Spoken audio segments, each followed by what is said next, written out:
Hello students, how are you? So today our lecture is for globes and maps, and today our topic is diagrammatic representation of physical features. Let us start. So let us start. Maps are associated with geography, which is the study of the lands, the features, the inhabitants, and the phenomena of Earth. Maps prove to be a very important tool when it comes to studying geographical facts.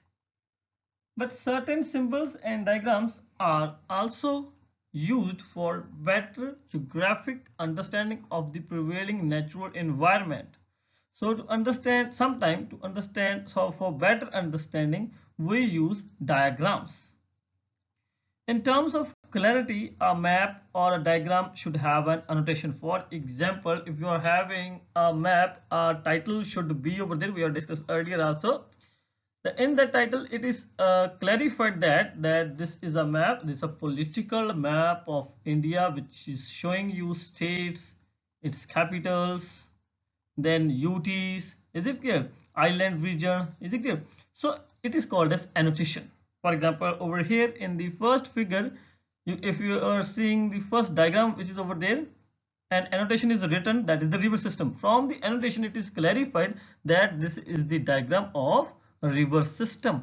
An annotation is a note by way of explanation or comment added to a text or a diagram. Is it clear? Well, in Hindi or Punjabi, we will call annotation as a Vyakhya. Is it clear? Annotation is over there, which is the title of that diagram. Now, we'll take the first diagrammatic representation, that is the river. A river is a natural flow of water or stream of water which pours through the land and goes into the sea. Now you can see the first diagram, that is of river system only. A river starts from a highland. Then it will come to the plain area. For example, it is written over there, natural flow of water or stream of water which pours through the land. And finally, it will goes into the sea or ocean. Is it clear? Now, in between from the highlands to the oceans, it will make so many landforms. You can see it over there. First of all, source, then waterfall is over there, then meander is over there, then a tributary, confluence, natural levee, oxbow, lake, delta, main channel, mouth, estuary. So there are so many landforms which a river will form when it will start from the highland, and when it will go to its end point, that is the mouth of the river, when it will fall into the sea or ocean. So let us discuss some of the landforms. First one is meander. A winding curve in the course of a river is known as meander. When river starts from any highland, for example, river Ganga, when it starts from Himalayas, the average height is 6,000 meters above the sea level. But when it enters to plain area, where the height is only 200 meters above the sea level, it starts following a winding curve.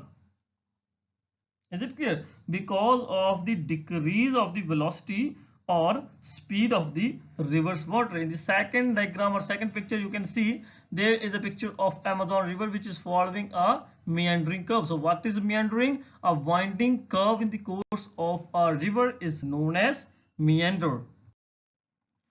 So let us take some more landforms of river. First of all, we'll take tributary. So what is tributary first of all?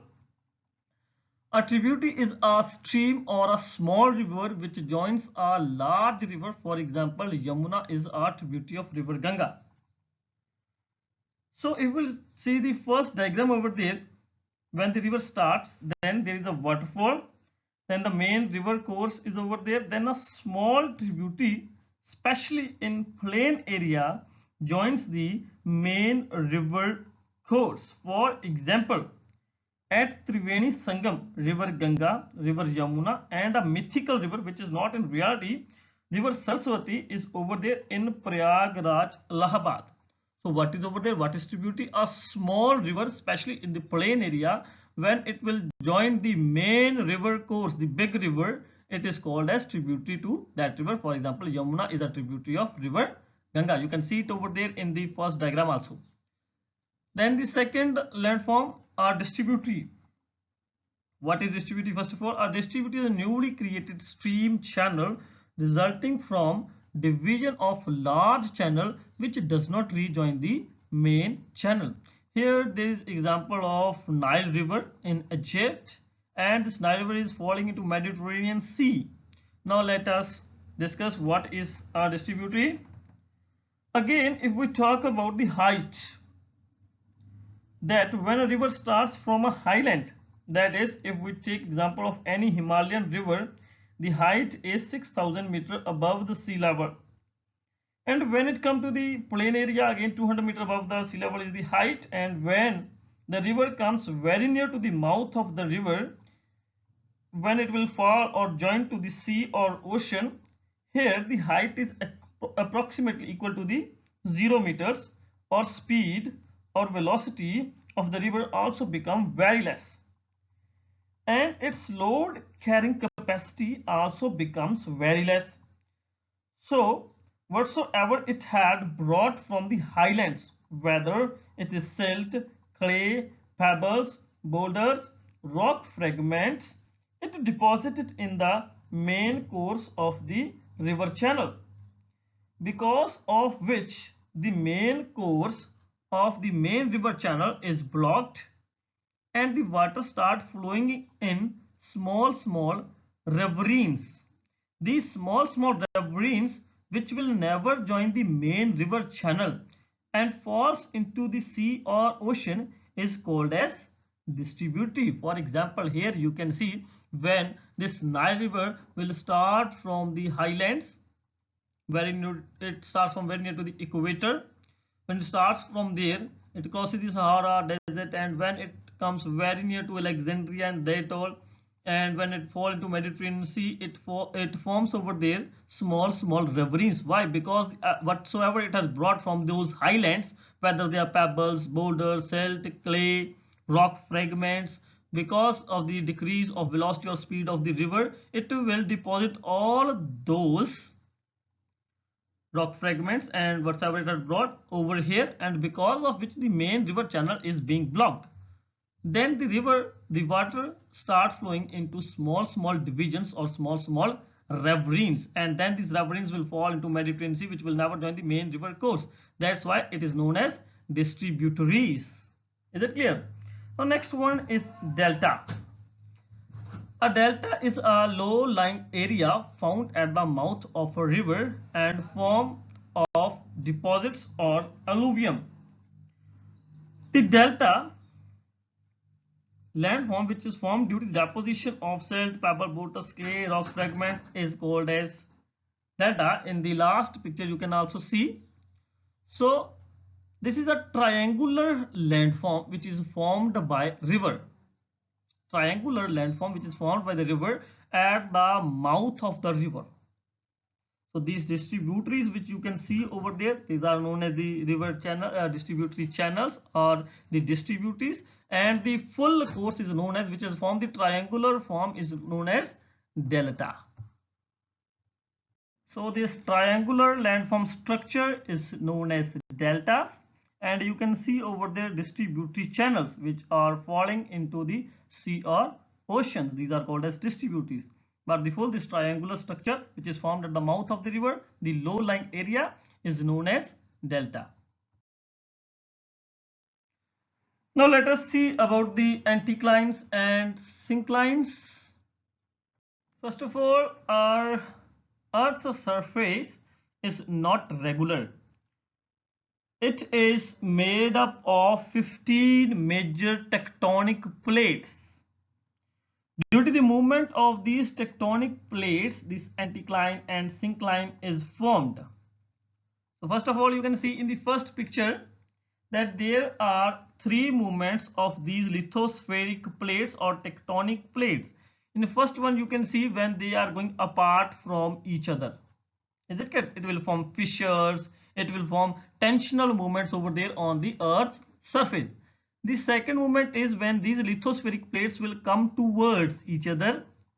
At this moment, they will compress the Earth's crust, and due to these compressional forces, folds are being formed. You can see over here an anticline and syncline. The upfold is known as anticline and the downfold is known as syncline. So these anticline and syncline are formed due to the compressional forces of the lithospheric tectonic plates. One more movement is over there. When the lithospheric tectonic plates will move horizontally, it will cause earthquakes.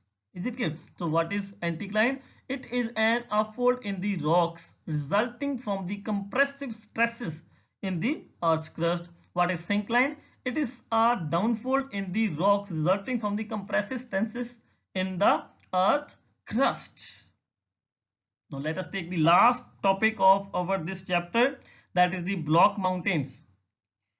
Now a structure formed when the crust is divided into blocks of different elevation due to the forces of compression or tension. You can see in the first picture, the earth crust is divided into small fragments, or you can see the cracks have been appeared on the earth's crust, and when there will be compressional forces from the both sides, one block has raised upward. This raised block is termed as host, and sometimes due to the tensional forces, what happened, these blocks, these earth crust blocks move apart from each other, and the block which is in center, it will subsidize down. This lowered block is called as graben. In our next chapter, we are having a detailed study of these anticline, syncline, folding, faulting, and these block mountains. Is it clear? With this, we have completed our first chapter, and next week I will put you exercise and question answers of this chapter. Thank you.